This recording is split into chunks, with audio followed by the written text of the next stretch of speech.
Now, what's nice about this first one here, it looks like it's just the same law again. So,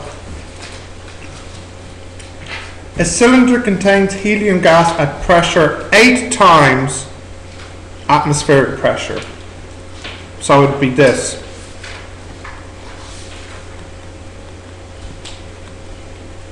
Okay? The volume is this.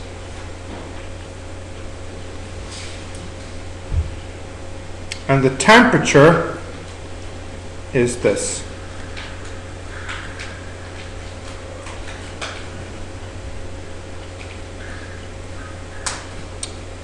I want you to tell me what the N is.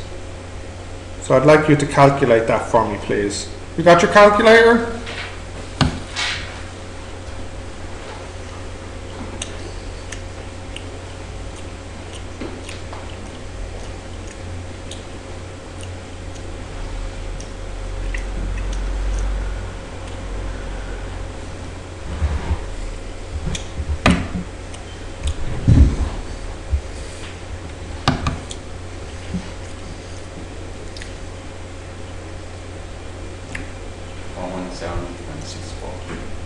Okay, so you get N is PV over RT, which you've got out as what?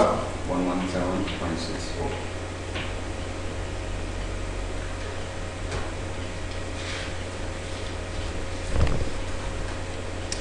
Now, and then part B is determine the number of particles of helium. So that's just Avogadro again, isn't it? So the number would be 118 times 6.02 times 10 to the 23, yeah? All right, so what's that, please? 7.1. So I can't hear you when your mouth is full of food. 7.1 times 10 to the minus, no, 10 to the 25. Thank you. Okay. That should be an easy 4 marks. Yeah. Right. A2 now. You have 80 grams of water with a temperature of 18.2 Celsius. And then the temperature increases to 35.7 Celsius. And he gives us other information, but it's not important for the first part. The first part is he just wants to know how much heat energy was required to do this. So what's the formula? MC delta T. So 0.08, 4200, and then the delta T would be that minus that. In fact, for this formula, it doesn't matter. The unit here is in Kelvin. In fact, yeah, even though it says it's in Kelvin, you can change these into Kelvin, you'll still get the same answer. It's probably safer to get into the habit of doing everything in Kelvin. I'm just saying in this formula it won't matter. What did you get there? 5880 joules. Now part B is he wants to know the current in the electric heater that does this. Okay? So give us the formulas with electricity that's to do with energy. What's the formula? Power equals IV. Do we know the V?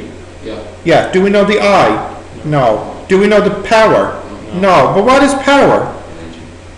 Energy over time. Yeah? Do we know the energy? Yes. Yeah, and do we know the time? Yes. So what's the energy?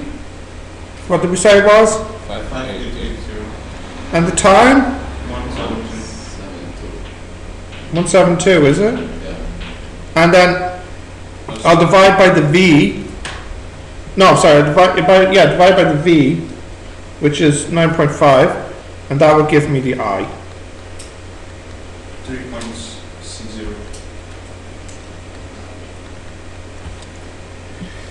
That's A2 done. Again, easy. the moon has radius of 1740 times 10 to the 3 meters.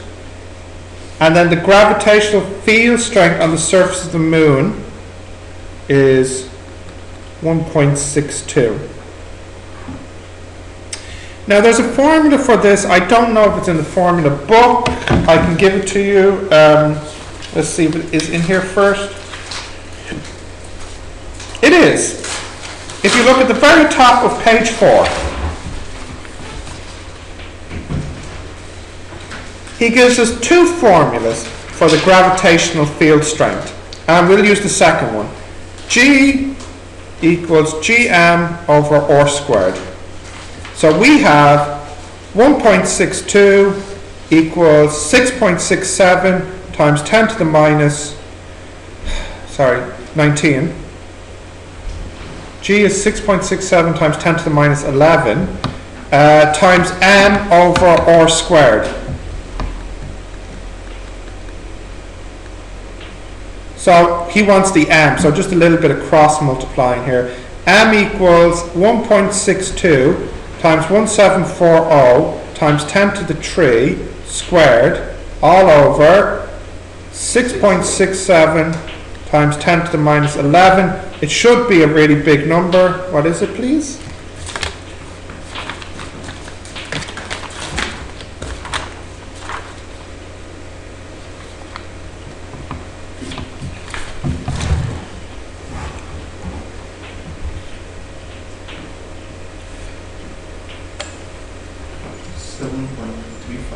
Times 10 to 22.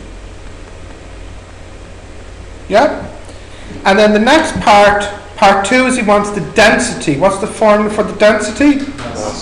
Mass over volume, which will equal here 7.35 times 10 to the 22 all over volume of a ball. The sphere is 4 over 3 pi r cubed, and the r is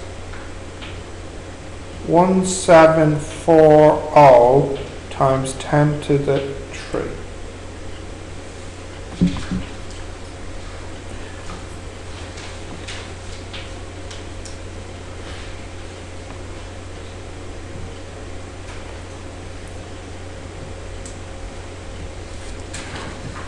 Come on, give me the answer. The quicker we get this done, the quicker we're going home. Yeah. 9.13 times 10 to 41.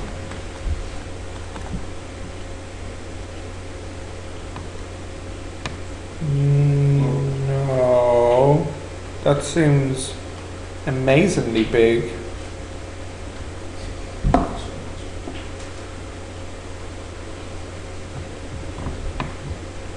Come on, I want to go home, please.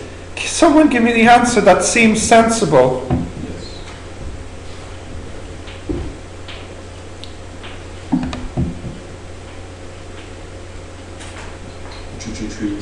What is it? 3330. Yes?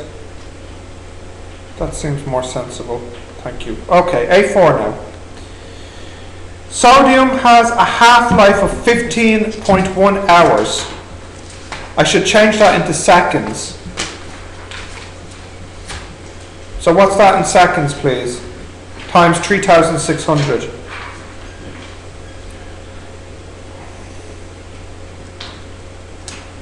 54360. 54360. 360. Like this? Right. A is calculate the decay constant. What's the formula for decay constant? Well, it is on page 2.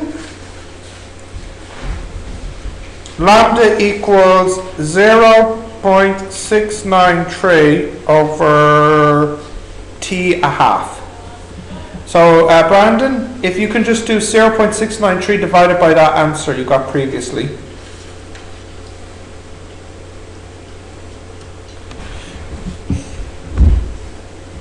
$12.75 Yep. times 10 minus 6. 10? Minus 6. Huh? Yeah. Okay. What's the unit here? Per seconds. Yeah. Hertz. Okay. Next one is determine the initial mass. The mass at the beginning. He also gives us further information. He also says the activity at the beginning equals 4.16 times 10 to the 17 particles per second. So again, if you look at your page 2, yeah, you have the formula right there. Activity equals lambda n. So you can get n0 equals activity divided by lambda. And what's that, please?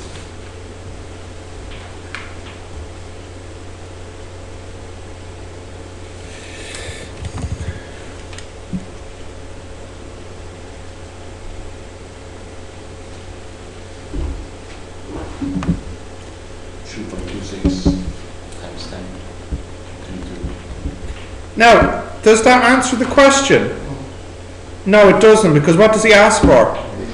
Initial mass, and this is just the number of sodium 24. Now, I haven't got the marking scheme here, but he does say mass, so what I'm going to do is get a very rough answer for the mass. How many protons and neutrons are in sodium 24? Well, what does sodium 24 mean? 24 is the mass number, isn't it? Mass number, sir. Which is, what's the mass number? Protons and neutrons. And how big is one proton or one neutron? Roughly, it's going to be the unit, we say it's 1U, and that's given in the formula book. So what I could say is the mass will be roughly 3.26 times 10 to the 22 times 24U. Do you understand what I did there? Yeah? Now, U, I think it's like 1.66, where is it? It is 1.66 times 10 to the minus 27. So, can you give me the mass, please?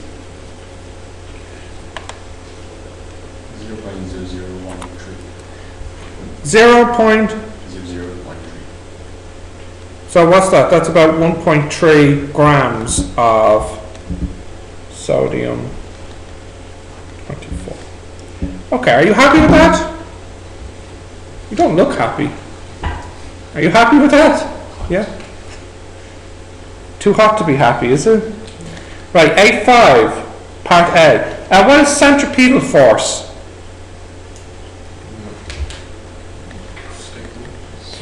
Centripetal force is the force that causes motion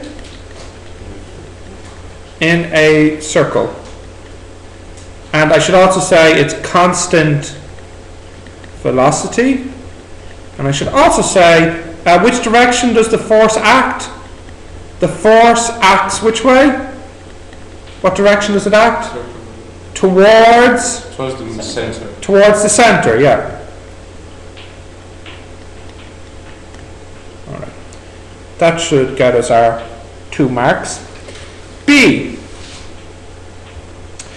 A car of mass 1,300 kilograms is moving in a circular path with velocity of 24.5. Determine the radius of the circle, provided that the total centripetal force equals 0.7 of the car's weight. Okay, so firstly, let's get the weight. What's the weight? It's mg.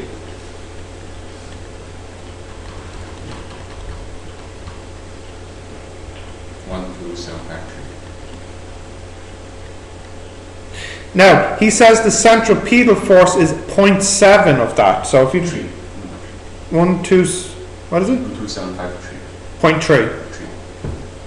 Oh, sorry. The centripetal force is 0.7 times that. So what's that?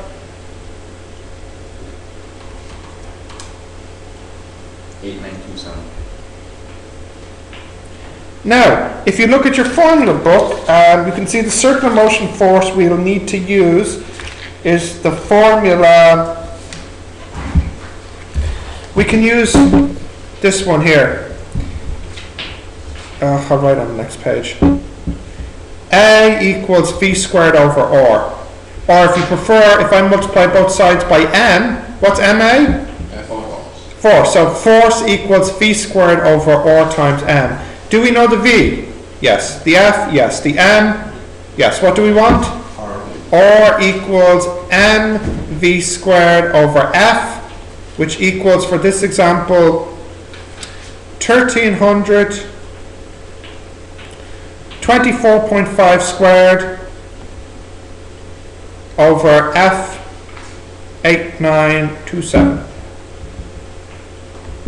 87.4. What is it? 87.4. Thank you. Fine. 6 now. A lorry of mass 32,000 is travelling at velocity 24 when it collides in the back of a car of mass 2,600. After the collision, they move off together and come to rest 53 meters later. So anyways, get the kinetic energy before the collision. So what's that? A half m v squared.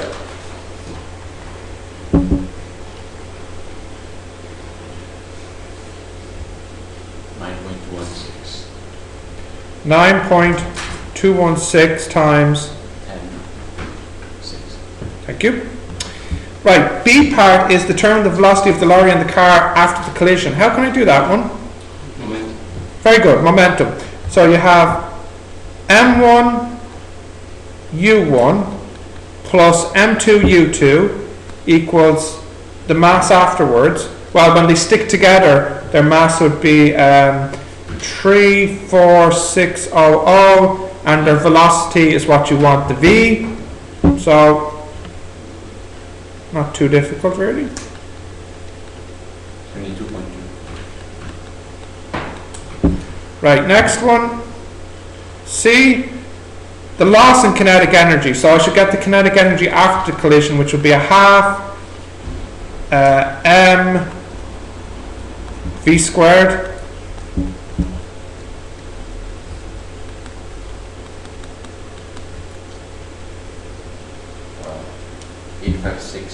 This is this one, yeah? What is it? 8.52. Times 10 to the 6? Yeah. So then the loss is the difference. So that number minus 9.216. So 9.216 minus that. 9.216 minus that, was it? 0.7 times 10.6. Great. What force is required to slow this down? So we have F equals ma. We don't know the F. We do know the m. We don't know the a. How could I find the a? Well, he says u equals 22.2, and what would v equal if it comes to rest? 0. And what else does he tell us? He tells us the distance. What's the distance? 53. So I'll use v squared equals u squared plus 2as. So I get a equals minus 22.2 squared all over 106. What's that, please, Brandon?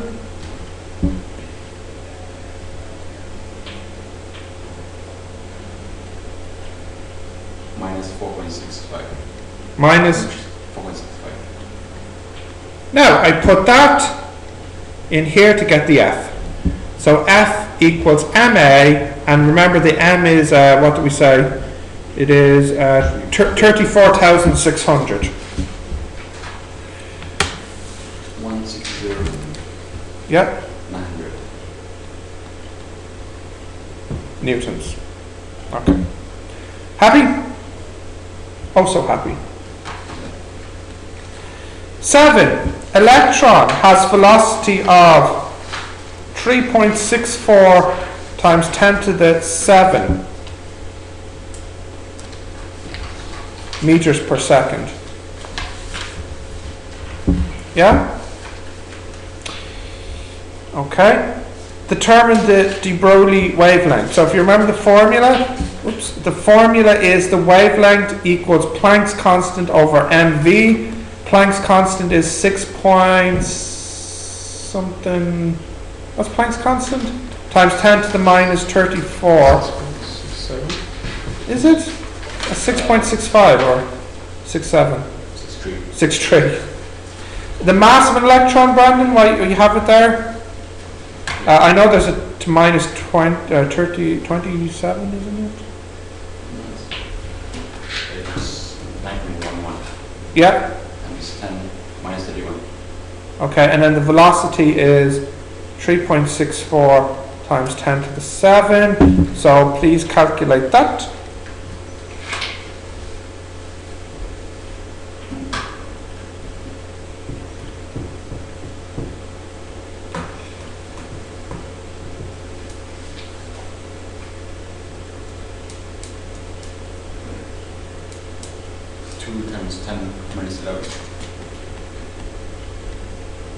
Right.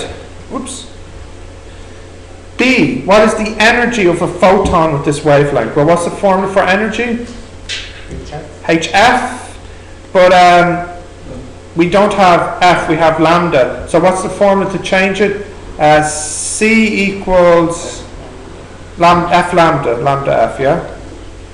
So I can change this into H times C over lambda. Yeah? 6.63 times 10 to the minus 34 times, what's speed of light? It's 3 times 10 to the 8, isn't it? All over lambda, which is 2 times 10 to the minus 11. Okay, what's that going to be? So 9.945. 9.945 times 10 minus 15. minus 15. Yeah, it should be small, it's just a photon. Right, last one now for section A. What is frequency? We know what it is, but how do we explain it? What is the number of the Cycles. Yeah, go ahead. It's frequency is the what? repeating number of oscillation? Yeah. Number of cycles per second. There we go. Number of cycles per second. Okay. A mobile phone has a frequency of 2.4 gigahertz. Now what's giga? That's 10 to the 9, isn't it? 10 to the 9 hertz. Determine the wavelength. Okay. That's kind of similar to what we just did. So he wants the wavelength. So remember, what's the formula? C equals lambda F. So lambda equals C over F. So lambda equals 3 times 10 to the 8 all over 2.4 times 10 to the 9. 108, which is 0.125 meters, yeah? Okay. Easy enough. Now, if the phone has a power of, so the power equals 1.8 milliwatts. Determine the number of photons per second. Now that's tricky, but think about it. Look here. What's the formula for power? Energy over time. Now, what is the time here? Second. He wants it per second. So what's the time? 1 second. So energy equals that. But does he want energy? No, he wants how many photons. What's the formula we have for energy when it comes to photons and frequencies? What is it? HF. HF. I hope I'm not going too fast. Now that's the energy. But for how many photons? That is the energy for a single photon. So I need to put an N here for many photons. And what does he want? He wants the N. So I have N equals 1.8 times 10 to the minus 3 divided by 6.63 times 10 to the minus 34 times the frequency, which is times 2.4 times 10 to the 9. 1.13. What is it? 1.13 times 10 by 21. Photons.